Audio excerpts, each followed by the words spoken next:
오늘도 주님의 말씀을 깨닫는 은혜와 함께 하나님 나라를 누리는 복이 있기를 주님의 이름으로 축원합니다. 우리는 신앙생활을 하면서 어떤 문제나 갈등을 겪을 때가 있어요. 그런데 그런 문제들 당장에는 굉장히 큰 문제고 굉장히 큰 갈등처럼 여겨지지만 해결법은 의외로 간단해요.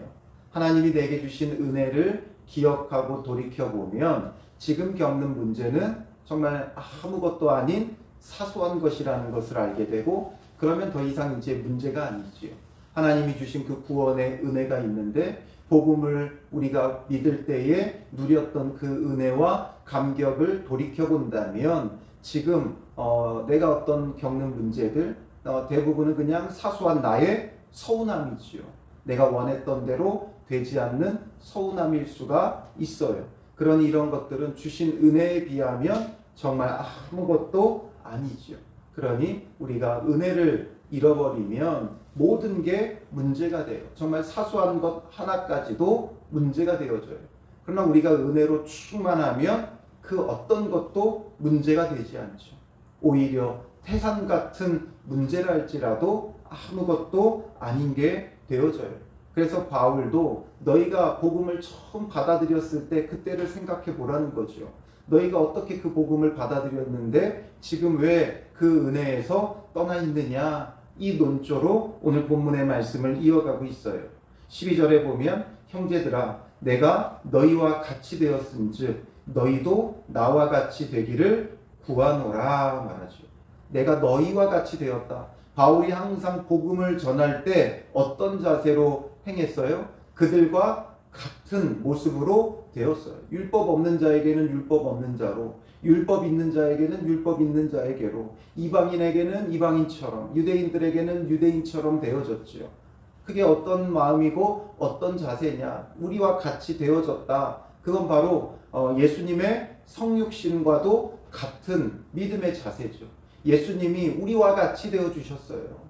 그리고 우리를 대신하여 십자가를 통해 죄의 저주, 율법의 저주를 온전히 감당해 주시며 우리를 구원해 주셨죠. 그러니 바울이 그들에게 같은 모습이 되어 그들과 같이 되어 주었기에 그들에게 뭘 전할 수 있었어요? 복음을 전할 수 있었죠. 율법적인 기준을 따라 이방인들을 부정하다 여기고 개처럼 여기면 그들에게 나아가지 않아요. 그런데 그들과 같은 모습으로 같은 모양이 되어 다가가 예수 그리스도의 십자가의 그 복음을 전했던 거죠. 그리고 그들은 이제 그 복음을 받아들였기에 너희도 나와 같이 되기를 구하노라. 바울처럼 이제는 율법 아래, 죄의 저주 아래 있지 말고 그리스도 예수 안에서 참된 자유를 누리기를 원한다라는 거죠. 그리고 너희가 내게 해롭게 하지 아니하였느니라. 복음을 전할 때 그들이 바울을 거부한다거나 바울에게 함부로 대한다거나 해롭게 하지 않았다는 거죠. 그러니 복음을 너희가 받아들였을 때 그 은혜를 생각하면서 또 그들이 그 복음을 은혜 가운데 받아들였기 때문에 바울을 대적하지 않았다는 거예요. 사실상 그들에게 바울이 왔을 때 그들이 바울을 대적할 만한 것들이 여러 가지가 있었어요. 이방인인 것은 그들의 입장에서는 바울은 이방인이죠. 그리고 또 13절에 내가 처음에 육체의 약함으로 말미암아 너희에게 복음을 전한 것을 너희가 아는 바라. 바울이 그들에게 다가갔을 때 바울은 육체의 약함 가운데 있었어요. 연약함 가운데 있었어요. 이 육체의 약함이 무엇이었느냐는 학자들 간에 여러 가지 추정이 있어요. 정확하게 뭐다 바울이 말하지 않았기 때문에 이 육체의 약함이 무엇인지 분명하지는 않지만 여러 가지로 그에게 안질이 있었다, 두통이 있었다, 간질이 있었다, 말라리아 풍토병이 있었다, 여러 가지 추측이 있어요. 그런데 그 가운데 가장 대표적인 건 그가 다메섹 도상에서 주님을 만났을 때 눈이 멀었다가 또 그 비늘이 벗겨지는 걸 경험했죠. 그래서 그 이후로 그가 안질이 계속 있었다, 눈의 연약함이 있었다, 이렇게 추정하기도 하고, 또 15절에 보면 너희 눈이라도 빼어 나에게 주었으리라 이런 표현을 쓰지요. 그러니까 바울이 눈에 이 안질이 있으니까 그걸 안 그들이 눈이라도 자기들의 눈이라도 빼주고 싶을 만큼 바울을 사랑하며 바울이 전한 복음을 받아들인 것 아니냐 이렇게 추정을 하고요. 또 하나는 바울이 1차 전도 여행 때 밤빌리아의 버가 지역에서 복음을 전하다가 풍토병인 말라리아에 걸렸었어요. 실제적으로. 그래서 그 말라리아 때문에 계속 육신의 연약함 가운데 있었다. 그래서 바울도 이것을 고치기 위해 이 습지 지역을 피해서 고원지대인 이 갈라디아 쪽으로 이동한 것이다. 그러니까 이 말라리아 후유증이 그에게 계속 있었다 이거죠. 그래서 말라리아 후유증으로 어떤 두통과 간질 같은 그런 것들로 계속 그 육체의 연약함 속에 바울은 고통받았다라는 거죠. 그래서 이 질병 가운데 육체의 연약함 속에 있는 그가 와가지고 복음을 전하는데 그게 기꺼이 받아들여질 만한 복음이겠느냐라는 거죠. 그래도 뭔가 영향력 있는 사람, 또 뭔가 잘 나가는 사람, 그런 사람들의 말은 귀 기울여 주지만 이렇게 연약하고 보잘것없는 사람이 전하는 건 사람들이 잘 귀 기울여 주지 않아요. 그럼에도 불구하고 바울이 그렇게 복음을 전했을 때 그들은 바울을 해롭게 하지 않았다는 거죠. 14절에 너희를 시험하는 것이 내 육체에 있으되, 너희를 시험하는 것이 내 육체에 있었다. 그 얘기는 뭐예요? 복음을 받아들이는 데에 있어서 걸려 넘어지게 하는 시험거리가 바울에게 있었다는 거죠. 바울의 육체에 있었다는 거예요.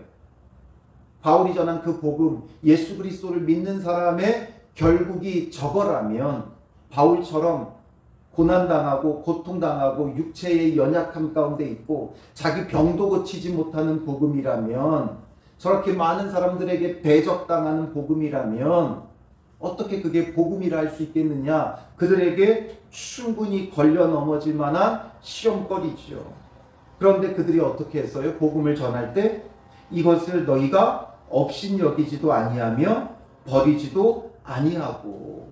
그럼 바울이 전하는 복음이지만 업신여기지 않았다는 거예요. 버리지도 아니했다는 거예요. 버리지 아니했다 이렇게 표현했지만 이 헬라어 원어는 침을 내뱉다 이런 말에서 왔어요. 그러니 이들의 풍습에도 이미 어떤 부정하고 또 경멸의 표시로 이렇게 자기와 상관없다라는 것을 나타낼 때 침을 뱉는 그런 풍습이 있었어요. 굉장한 경멸, 무시, 그리고 부정하기에 나와 전혀 상관없다 이런 의미에서 침을 뱉는 풍습이 이들에게 있었는데 이들은 그렇게 하지 않았다는 거예요. 아무리 봐도 저렇게 육체적으로 고통 가운데 있는 모습은 부정해 보이고 신에게 저주를 받은 것 같으니까 그게 나에게 옮겨 붙지 않도록 침을 뱉어요. 어디서 외지인이 왔는데 병 걸려서 왔어요. 그럼 그걸 좋게 여길 사람이 아무도 없죠. 그런데 이들은 그렇게 하지 않았다는 거예요. 어떻게 대했어요? 오직 나를 하나님의 천사와 같이 또는 그리스도 예수와 같이 영접하였도다. 정말 천사를 대하는 것처럼 예수 그리스도를 대하는 것처럼 영접해 줬다는 거예요. 그건 어떻게 하면 이렇게 될 수 있어요? 그냥 이들이 성품이 좋아서 이렇게 할 수 있는 게 아니죠. 바울이 전한 복음이 어떤 것인지를 그들은 깨달은 거죠. 그 복음의 가치를 발견한 거예요. 복음의 가치를 발견하니까 이런 것들은 아무 문제가 아닌 거죠. 그 복음을 통해 죄의 저주에서 우리를 구원해 주시는 예수 그리스도의 그 은혜와 사랑을 그들은 발견했기 때문에, 복음의 그 가치를 그들은 발견했기 때문에 바울이 어떠하냐는 중요하지 않아요. 바울이 연약하면 연약할수록 오히려 그들의 사랑이 발동하는 거죠. 그렇게 할 수 있었던 것은 그들이 복음의 가치를 아는 거예요. 15절에 계속 말하죠. 너희의 복이 지금 어디 있느냐. 그들의 진정한 복은 뭐예요? 복음의 그 가치를 알아본 거죠. 그리고 바울을 영접했던 거예요.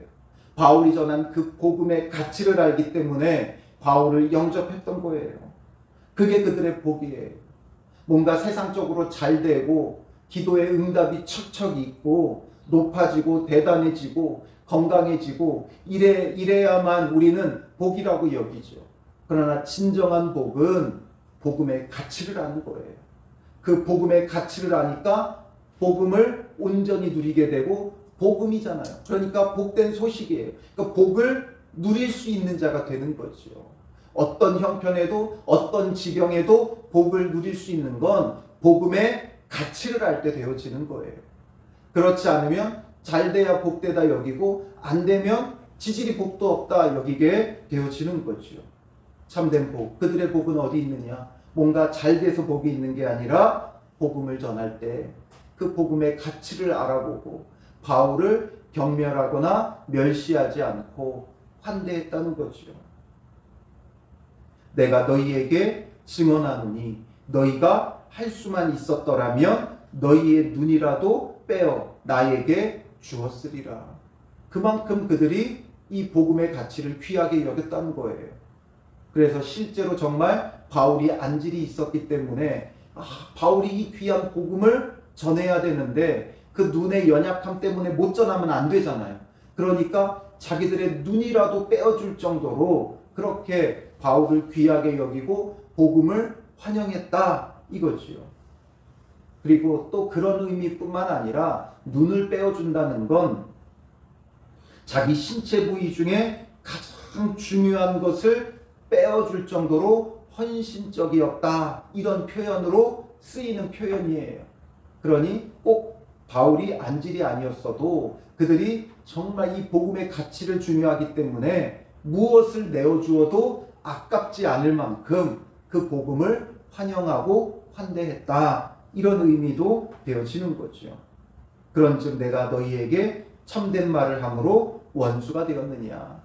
내가 이렇게 참된 말을 했을 때 원수가 되었느냐? 아니지 않느냐라는 거죠. 너희가 환대했었다라는 거죠.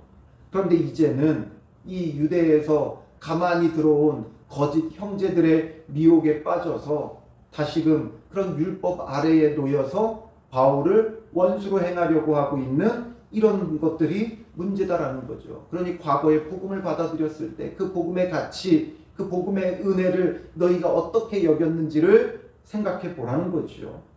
그들이 너희에게 대하여 열심을 내는 것은 좋은 뜻이 아니요. 여기서 그들은 바로 유대에서 가만히 들어온 유대교적 율법주의자들이죠. 그들이 정말 열심을 내는 건 좋은 뜻이 아니라는 거예요.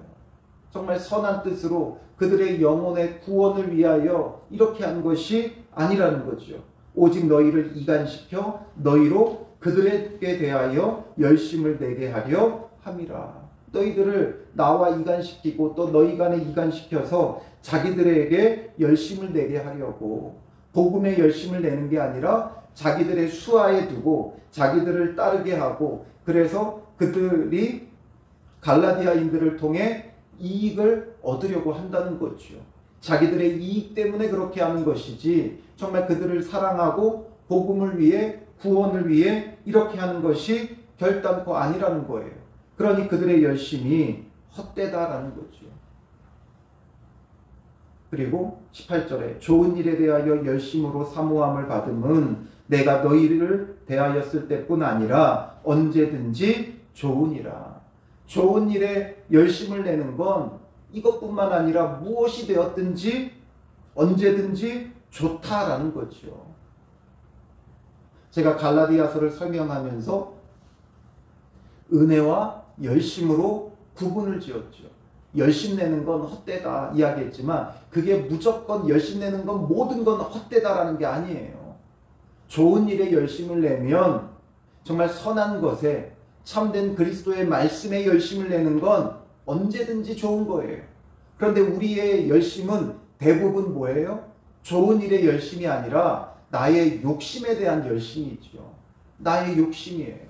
내가 무언가를 이루고자 하는 그 나의 마음에 대하여 열심을 내는 거예요.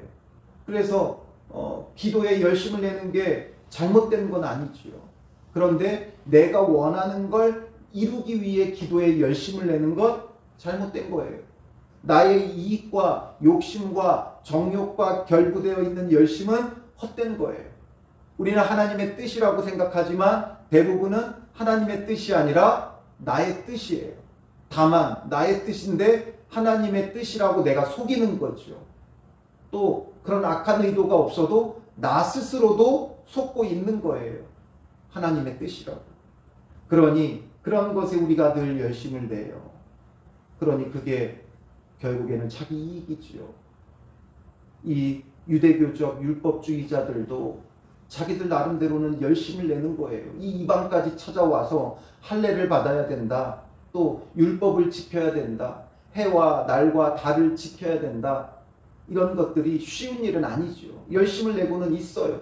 그런데 결국 이것을 통해 그들이 전했던 것들은 자기들의 이익을 쫓는 것이었어요. 사람들이 자기들을 따르게 하고 자기들을 섬기게 하려는 악한 의도가 그들 가운데 딸려 있는 거죠. 그러니 그런 것 말고 정말 좋은 일, 주님의 마음을 갖고 주님의 뜻을 이루는 그런 일에는 언제든지 좋다. 그런데 그게 아니었다라는 거죠. 나의 자녀들아, 너희 속에 그리스도의 형상을 이루기까지 다시 너희를 위하여 해산하는 수고를 하노니. 이런 율법에 대한 열심을 내는 것, 이건 다 헛된 것이다 라는 거죠. 그러니 나의 자녀들아, 이제 바울의 어투가 바뀌죠. 앞서서는 강경했어요. 굉장히 강경한 어조였는데 이제는 나의 자녀들아, 자녀들을 향한 그 사랑의 마음을 잔뜩 품고 담아서 표현하죠. 너희 속에 그리스도의 형상을 이루기까지. 율법적 의를 이루는 게 아니라 그리스도의 형상을 이루기까지라는 거죠. 다시 너희를 위하여 해산하는 수고를 하노니. 이제 다시 수고가 필요하다는 거예요. 그들이 율법적 열심에 빠져 있기 때문에 그리스도의 형상을 이루는 이 일에 있어서, 즉 예수 그리스도를 믿음으로 그리스도와 온전히 합하여 하나가 되어지고 그리스도로 옷 입는 자들이 되어지게 하기 위해 율법적인 어떤 열심이 아니라 그리스도와 하나됨, 그래서 성령의 충만함 속에 예수 그리스도와 온전히 하나 되는 것을 위해 내가 다시 해산하는 수고를 한다. 보통 수고가 아니라는 거죠.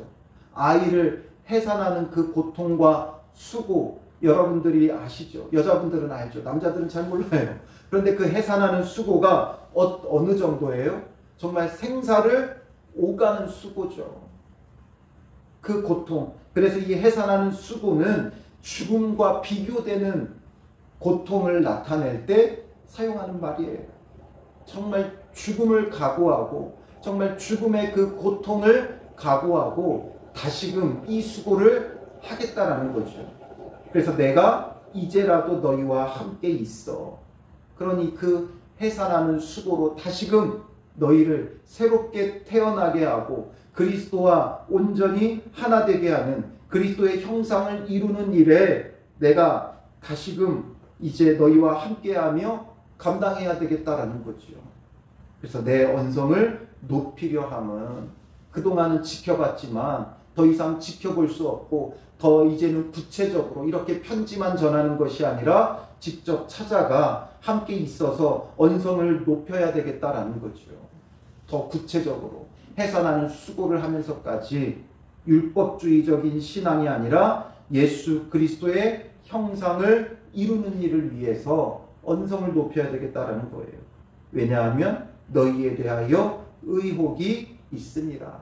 이런 율법주의적인 것에 대한 의혹이 있기 때문에 그 의혹을 완전히 불식시키고 이제 그리스도로 옷 입고 그리스도의 형상을 이루는 것, 이게 중요하다는 거죠.